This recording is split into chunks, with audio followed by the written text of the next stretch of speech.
¿Qué cuentas Cuenca? Un podcast de la Cátedra Abierta de Historia de Cuenca y su región, una producción de la Facultad de Filosofía de la Universidad de Cuenca. Buenos días, les vamos a presentar un programa audiovisual creado por la Cátedra Abierta de Historia de Cuenca y su región de la Facultad de Filosofía de la Universidad de Cuenca.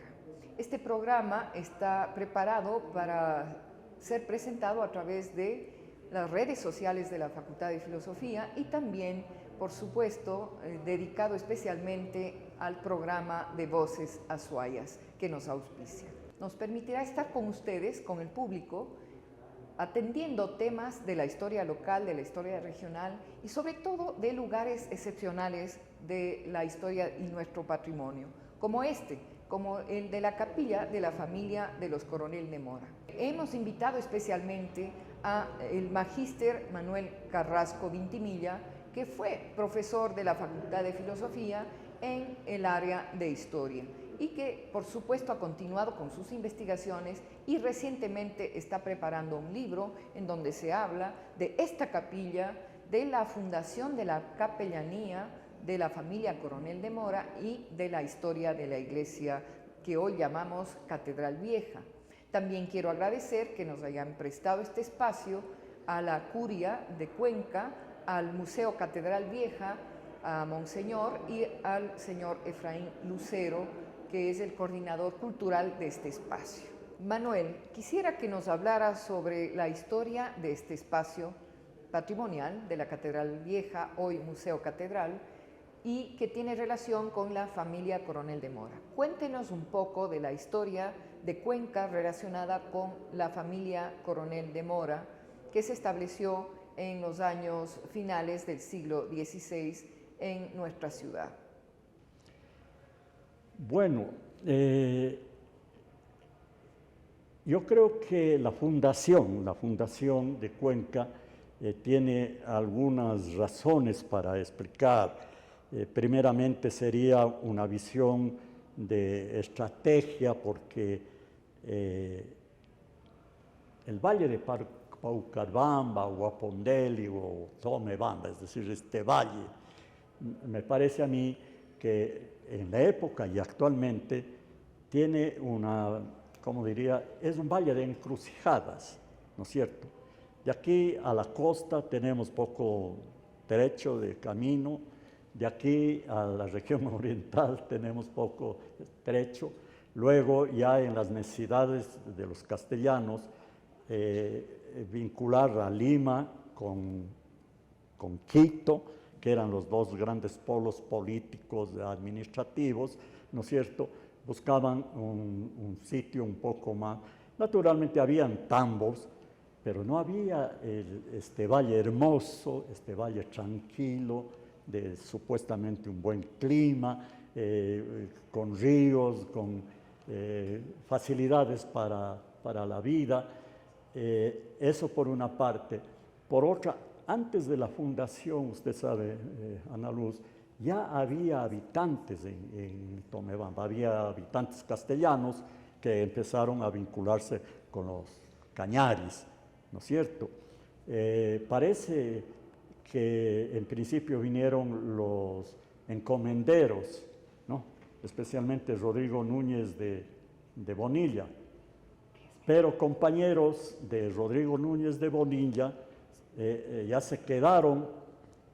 Incluso hay la teoría, no sé, o la propuesta de que ya había el asiento de Santana, que yo dudo, pero sí me parece que es más fuerte, por ejemplo, el asiento de Paucarbamba, ¿no es cierto?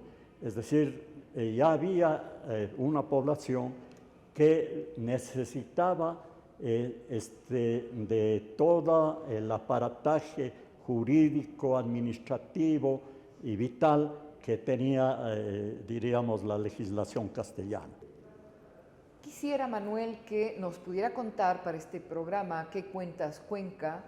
Una breve visión de lo que sucedía en Cuenca en ese periodo y la importancia que tienen familias como las Coronel de Mora, como los Avendaño, como los otros señores que también fundaron capellanías aquí, los Narváez, Hernández, por ejemplo. ¿Y cuál era el papel de estas familias, su relación con el cabildo, su relación con la tierra, con la producción y la construcción de lo que serían después las élites cuencanas del siglo XVII y del siglo XVIII? Primeramente yo quisiera manifestar que cuando se produce la conquista y luego la colonización, ¿no es cierto?, desde el punto de vista social, estos castellanos que venían acá a América, que no eran de la nobleza alta de España, sino más bien eran hidalgos y luego bajo pueblo o mediano pueblo, ¿no es cierto?, trajeron la estructura social de España a América.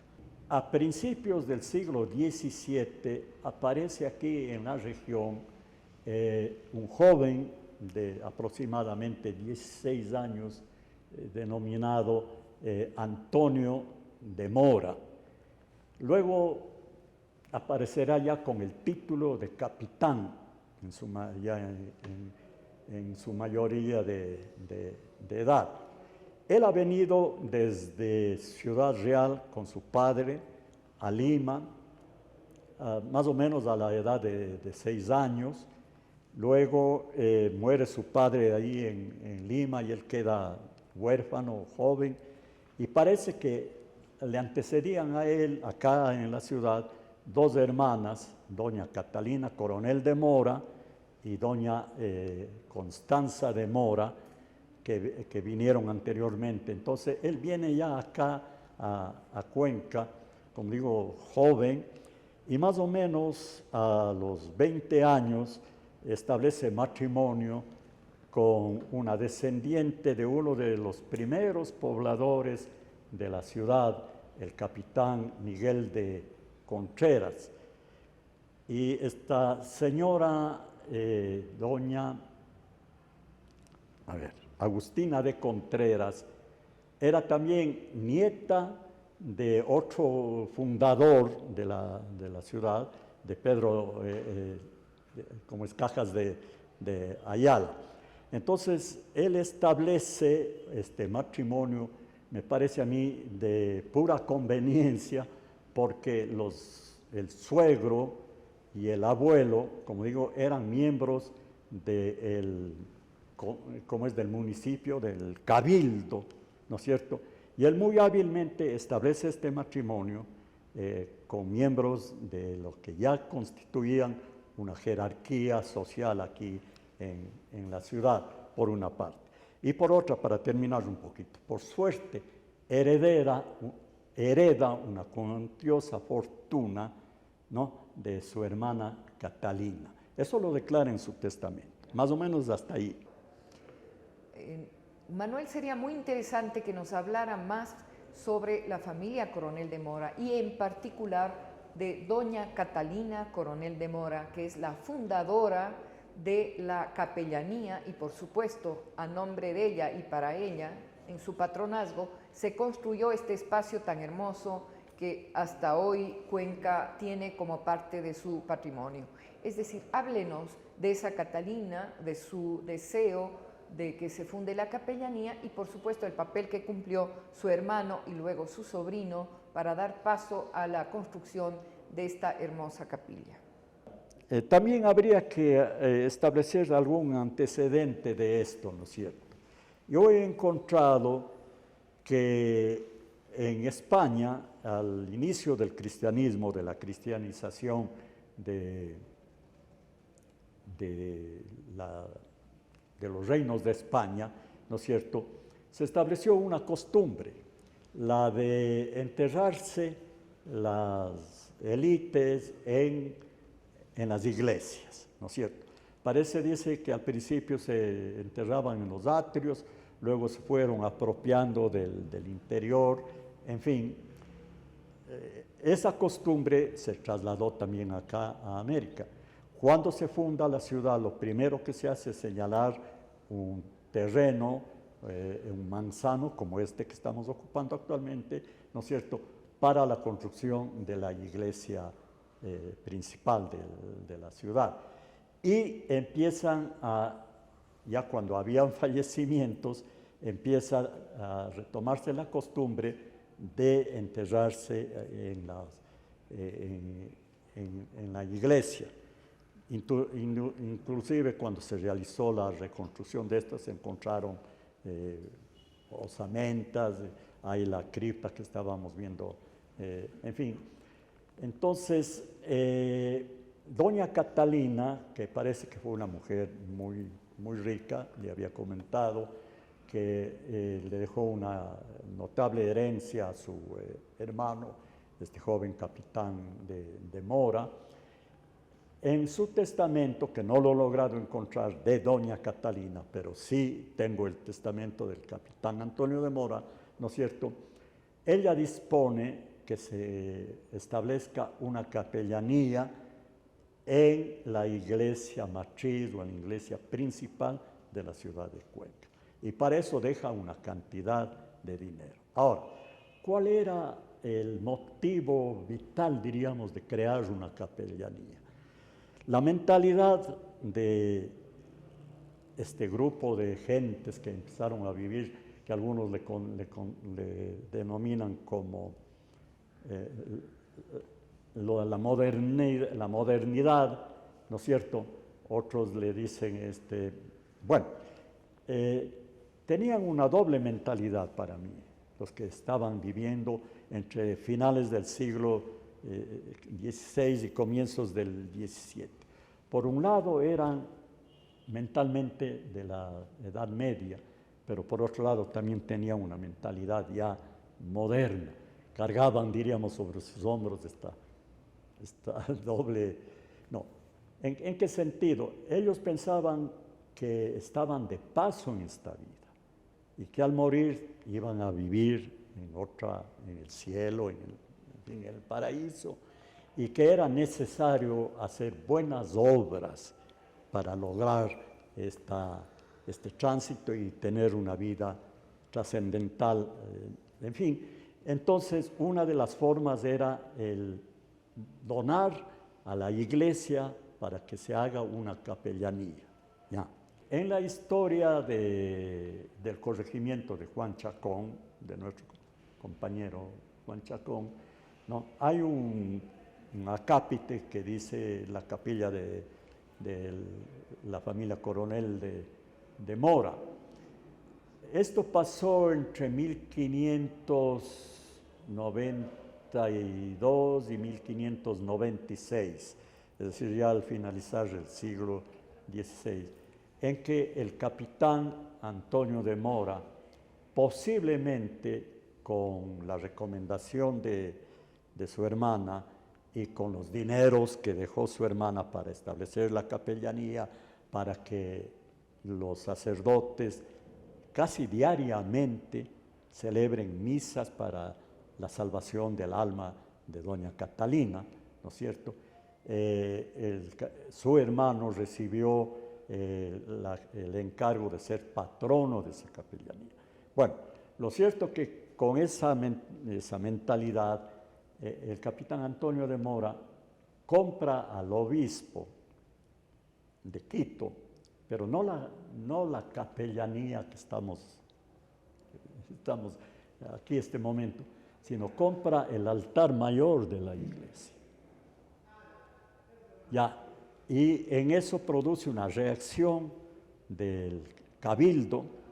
Enseguida el cabildo destina un dinero y nombra un defensor en Quito para que combata y enjuicie esa decisión del capitán de comprar no solamente una capellanía, sino de comprar toda la iglesia. Ahora, en esa actitud, ¿qué había? Posiblemente de Mora, que parece que fue un hombre muy hábil para los negocios y todo, pensaba él empezar a vender aquí el espacio y acrecentar un poco más su fortuna. Pienso yo, es una deducción, porque entonces, bueno, lo cierto es que el cabildo vence como es comprando al obispo, pagando una cantidad mayor de la que había ofrecido, creo que era algo así como 3.000 castellanos de oro. El cabildo reúne una cantidad mayor y le compra al obispo de Quito la catedral. El capitán de Mora se queda con los churos hechos. El capitán de Mora muere temprano, él muere creo que de 41 o 42 años. Hace su testamento el 1 de mayo de 1603, ¿no? Y muere muy joven y deja en el testamento la responsabilidad a su hijo, a Joan Coronel de Mora, a su primogénito, le nombra patrono de la capellanía que había fundado su hermana o que había ordenado que se funde, con la responsabilidad de construir la capilla de los Coronel de Mora en la iglesia mayor. El capitán da disposiciones en su testamento que abran la puerta, que abran el arco, ¿no? Que abran el arco, que tengan cuidado de hacer bien ¿cómo es que dice él? La carpintería, que se pague a los mitayos, dicen, o a los trabajadores, lo que les corresponde para que abran y todo. Entonces yo supongo, y eso conversábamos un poco sobre el texto que existe aquí de introducción a la capilla, no fue doña Catalina la que creó digamos, la que construyó o mandó a construir. Ella dispuso que se haga una capellanía en memoria de su alma y de la familia Coronel de Mora, porque la mayoría de los Coronel de Mora que sucedieron ya después al capitán, son alrededor de 6 generaciones hasta el siglo XVIII, ¿no es cierto?, se enterraban aquí, con el derecho de la capellanía que fundó doña Catalina, pero que no llegó a construir la capilla. En el asunto de las capellanías hay un sistema económico, porque quien establece una capellanía deja un dinero para que se gaste en la construcción material de la capilla, ¿no es cierto?, y se pague no solamente a los sacerdotes que dirán las misas diarias, en fin, depende. Pueden decir que se funde y que el sacerdote principal de la iglesia principal celebre una misa diaria durante no. Y esa misa tiene un valor. Es decir, el sacerdote no lo hace por su vocación, sino porque recibe el valor que el patrón de la iglesia, ¿no es cierto? Y cuando fallece un patrón, ¿no?, el patrono que fallece tiene que nombrar un nuevo patrono para que esto siga por los siglos de los siglos, como dicen. Bueno, posiblemente ya en el siglo XVIII la familia Coronel de Mora, desde mi punto de vista, entró en franca decadencia. Perdió gran parte de sus propiedades, ahí fue reemplazado por otra familia terrateniente, la familia Serrano. Hay una señora Coronel de Mora, no recuerdo el nombre en este momento, que se casa con Jobse Serrano y tiene un hijo llamado Coronel de Mora, pero ya después Serrano Coronel de Mora se casa con una señora Argudo o López de Argudo, entonces ya el siguiente ya no es Serrano Coronel de Mora, sino Serrano López de Argudo, y la familia en sentido se pierde, ya entra en decadencia económica, en decadencia social hacia el siglo XVIII, y posiblemente ahí ya esto de la capellanía de los Coronel de Mora, ya no había un sustento económico, ya no había el patrón que tenía el dinero para estar pagando a los... Cuéntenos del testamento de Antonio de Mora, el capitán Antonio de Mora, hermano de Catalina Coronel de Mora, que fue el que estuvo gestionando, ¿no es cierto?, la construcción, la creación de un templo como este. Es decir, él quiso ser el dueño y propietario de todo el templo que hoy conocemos como Catedral Vieja, de todo el templo del Sagrario, y esa relación pues que tuvo con el Cabildo y finalmente pues esta construcción dedicada a salvar el alma de la familia, de toda la familia, de todos los descendientes, de todos los que estaban relacionados con la señora Catalina Coronel de Mora. La importancia que pudo tener en el tiempo, en esa época, la señora Catalina de Mora y el joven capitán Antonio de Mora. Bueno, yo he buscado, he pedido que me busquen el testamento de doña Catalina. Aquí en el archivo posiblemente no di los datos precisos, alguna cosa, no encontramos el testamento de doña Catalina. Las referencias que yo tengo es a través del testamento de su hermano, del capitán Antonio de Mora, que dice, bueno, él indica que estuvo casado con esta señora Agustina Contreras,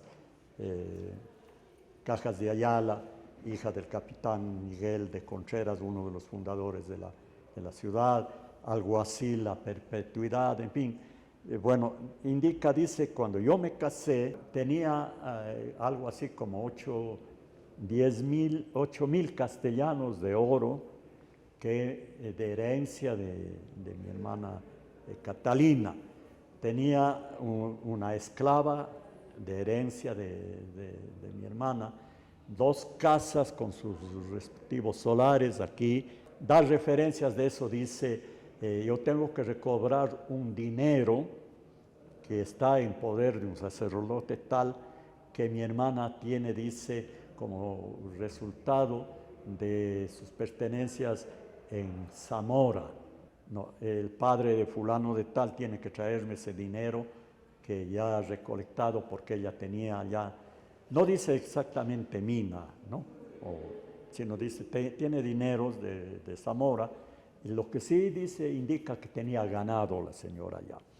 Entonces, también habría que usted ponía un poco de énfasis en la producción minera.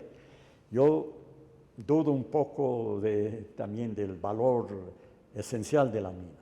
Además de la minería, los primeros habitantes de esta ciudad, estoy hablando de 1557, más o menos en adelante hasta el siglo XVII, otra de las formas de adquirir riqueza era el comercio. El capitán Antonio de Mora era comerciante, era rico heredero, era agricultor, era ganadero. Por ejemplo, en el testamento de él dice, dejo 2,000 cabezas de ganado que están en Tarqui, en Los Baños y en otras regiones. 2,000 cabezas de ganado. La pregunta es, ¿qué hacían con tanto ganado? Gracias, Manuel, por este hermoso relato histórico de nuestra vida, ¿no?, del pasado, de la región de Cuenca. Y también quisiera agradecer al equipo de producción de audiovisuales de la Universidad de Cuenca, de la Facultad de Filosofía. Les queremos invitar para que sigan escuchando nuestro programa ¿Qué cuentas Cuenca? En el futuro, y que se presentará, como había señalado inicialmente, a través de Voces Azuayas y de las redes sociales de la Universidad de Cuenca, Facultad de Filosofía.